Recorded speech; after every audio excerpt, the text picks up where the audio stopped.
Assalamualaikum warahmatullahi wabarakatuh.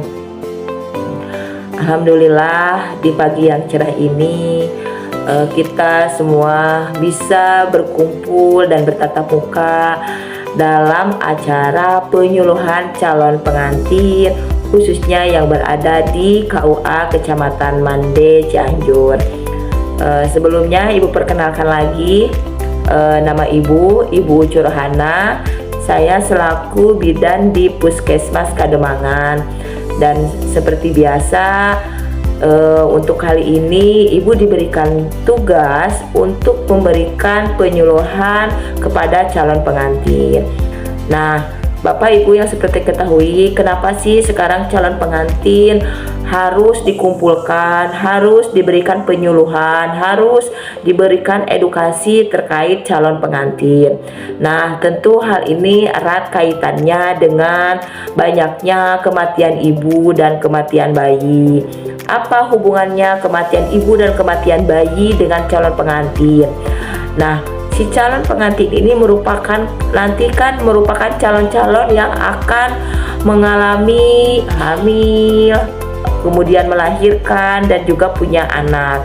Nah, tentu hal ini erat kaitannya juga dengan peningkatan derajat kesehatan khususnya ibu dan bayinya ketika hamil, kemudian juga melahirkan yang tidak direncanakan, yang tidak dipersiapkan terkait dengan kesehatan reproduksinya. Tentu hal ini akan ada hubungannya dengan tingginya angka kematian ibu dan angka kematian bayi khususnya yang ada di Kabupaten Cianjur.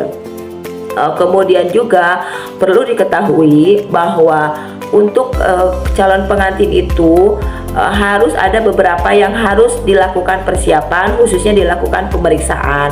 Nah, perlu diketahui bahwa ada beberapa hal yang harus diperiksa. Sekarang itu ibu-ibu sudah mendownload belum terkait dengan aplikasi Kescatin atau screening layak hamil? Ada yang udah, ada yang belum ya. Nah, di situ itu merupakan nanti di dalam aplikasi tersebut itu akan di screening apakah bapak atau ibu, terutama ibu ya, teteh-teteh ini, apakah sudah layak hamil atau melahirkan. Nanti di-download dulu aplikasi Kescatin atau LCMil di aplikasi Play Store, di aplikasi di Play Store, nanti di-download. Nah, nanti di situ akan ada beberapa pertanyaan yang harus diisi. Nanti setelah diisi seluruhnya nanti akan akan diketahui apakah ini screening tersebut bapak ibu ini layak hamil ataupun tidak. Kemudian kita lanjutkan lagi, ada beberapa hal yang harus dilakukan pemeriksaan kepada calon-calon pengantin tersebut. Nah, terutama yang pertama itu ketika kemarin datang ke puskesmas, apa saja yang dilakukan? Ada yang masih ingat nggak? Nah, salah satunya itu kan dilakukan pengukuran tinggi badan ya. Nah, ada pengukuran tinggi badan, ada pengukuran berat badan, kemudian juga ada pengukuran tensi, kemudian juga ada beberapa yang dilakukan pemeriksaan lab. Nah, kemudian juga perlu dijelaskan kenapa sih yang calon pengantin itu harus diukur tinggi badannya. Nah, tinggi badan itu nanti kan erat kaitannya juga dengan persiapan pada saat mau hamil dan melahirkan. Ketika tinggi badan yang terlalu pendek, misalnya di bawah 145 atau 140 cm, itu tentunya akan berdampak terhadap besarnya panggul. Ketika panggulnya sempit, itu tentu akan berdampak terhadap nanti proses persalinannya. Otomatis ketika kita sudah tahu misalnya tinggi badannya ini kurang gitu ya, nah otomatis kan kita itu sebagai pemeriksa atau sebagai petugas kesehatan sudah bisa merencanakan persalinannya nanti itu akan seperti apa. Kemudian juga, tapi tidak selalu juga untuk misalnya ibu-ibu misalnya atau teteh-teteh yang misalnya tinggi badannya di bawah 145 atau 140 cm itu panggulnya akan sempit. Tetapi itu tidak menjadi hal yang mutlak ya. Tinggi badan terlalu pendek akan pasti si pinggulnya itu sempit, tetapi itu bisa dilakukan screening awal gitu. Nanti ketika tinggi badannya pendek itu tentu akan ada pemeriksaan panggul selanjutnya yang akan dikonsulkan ke dokter spesialis. Kemudian juga yang kedua dilakukan pengukuran berat badan. Nah, kenapa ya saya kok dilakukan pengukuran berat badan gitu ya? Apa hubungannya gitu ya? Nah, seperti yang ketahui, ketika misalnya berat badan yang terlalu kurus, kemudian juga berat badan yang terlalu gemuk juga, itu otomatis akan berdampak terhadap tingkat kesuburan seseorang gitu. Jadi kalau misalnya berat badan yang terlalu gemuk itu misalnya nanti itu kan ada pengukuran indeks massa tubuh ya, jadi itu nanti ada penghitungannya. Nah, ketika dilakukan pemeriksaan itu, ketika ditemukan IMT-nya gemuk, itu nanti akan dijelaskan oleh petugas kesehatan, itu erat hubungannya dengan kesuburan.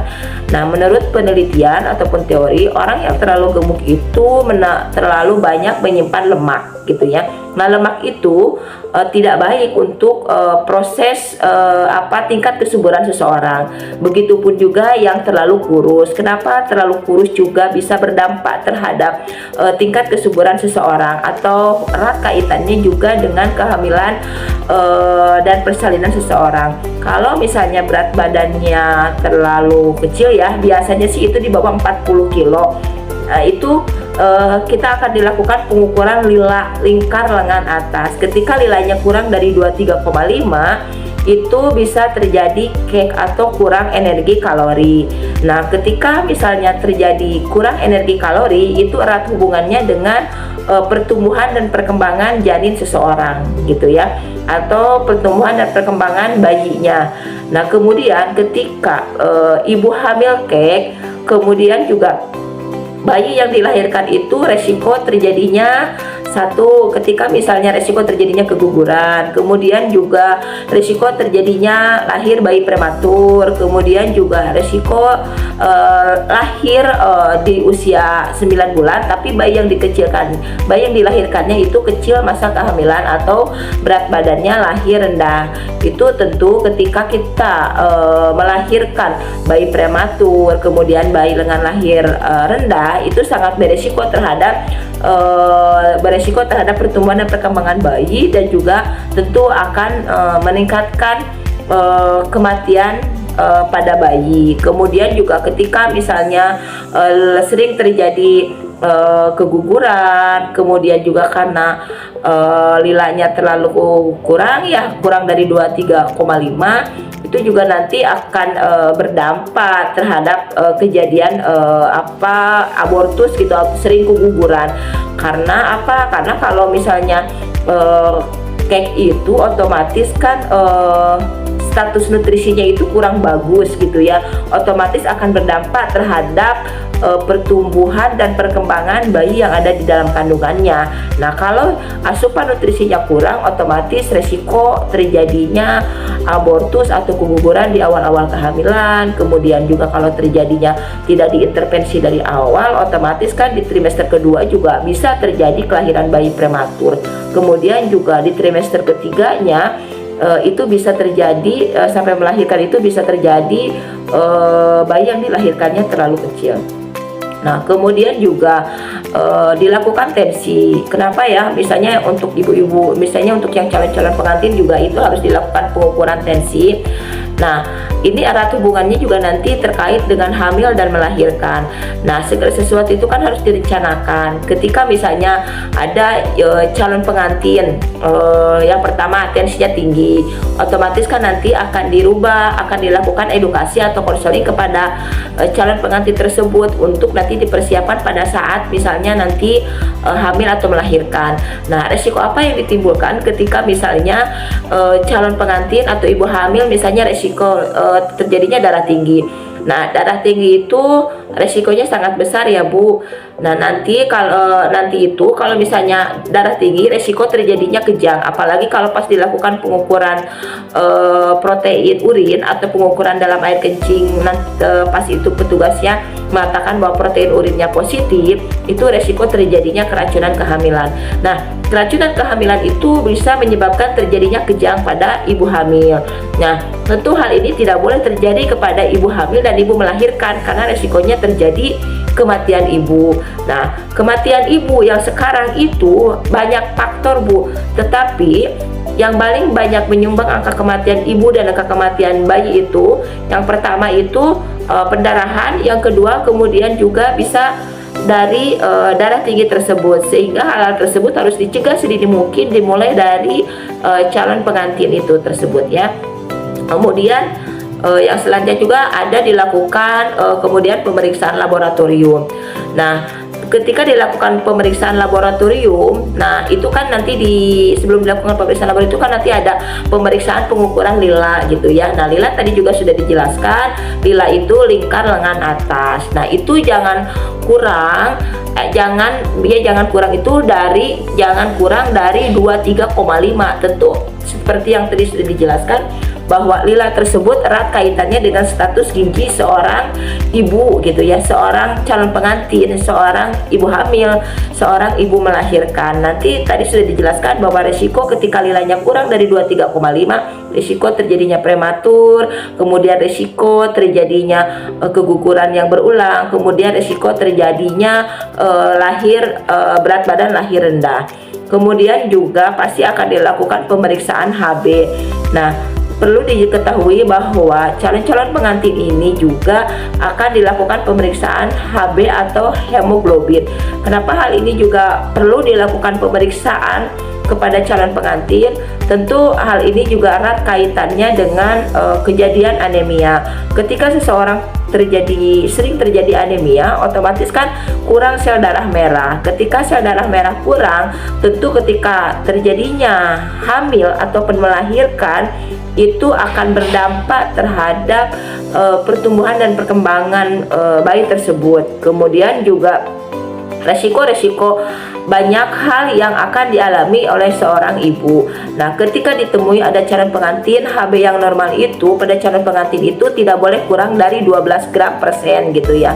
Nah, ketika nanti ada calon pengantin itu mengalami anemia dengan HB di bawah 12 gram per sen itu, tentu akan dilakukan intervensi. Salah satunya yang pertama yaitu konseling terkait dengan makanan atau konsumsi makanan apa saja yang harus dikonsumsi oleh calon pengantin atau ibu-ibu hamil tersebut untuk menaikkan kadar hemoglobin atau sel darah merah tersebut. Ada beberapa makanan yang paling banyak mengandung sel darah merah atau mengandung hemoglobin. Salah satunya bisa pada buah bit, kemudian juga pada ati ampela ya, itu ati ampela juga banyak mengandung sel darah merah ya, yaitu hemoglobin. Kemudian juga gaya hidup gitu ya, jangan terlalu aktivitas yang berlebihan. Kemudian juga supaya bisa diimbangi dengan pola aktivitas yang sehat. Kemudian juga ketika misalnya HB-nya kurang di bawah 12 gram, otomatis akan terjadi anemia. Ibu-ibu yang terjadi anemia akan berdampak juga tadi korelasinya terhadap lila yang kurang, kemudian HB yang kurang terhadap pertumbuhan dan perkembangan janin, kemudian juga bisa terjadinya kematian bayi, kematian ibu. Nah, salah satu faktor yang bisa menyebabkan kematian ibu yaitu karena pendarahan. Tentu pendarahan tersebut erat hubungannya juga dengan jumlah sel darah merah, karena beberapa kali melakukan pertolongan persalinan, kalau misalnya ada ibu hamil atau ibu melahirkan dengan HB yang cukup, ketika misalnya hemoglobin atau sel darah merahnya itu bagus atau mencukupi normal istilahnya, itu dia kuat gitu ya, tidak pingsan gitu. Jadi hal-hal tersebut itu harus dipersiapkan.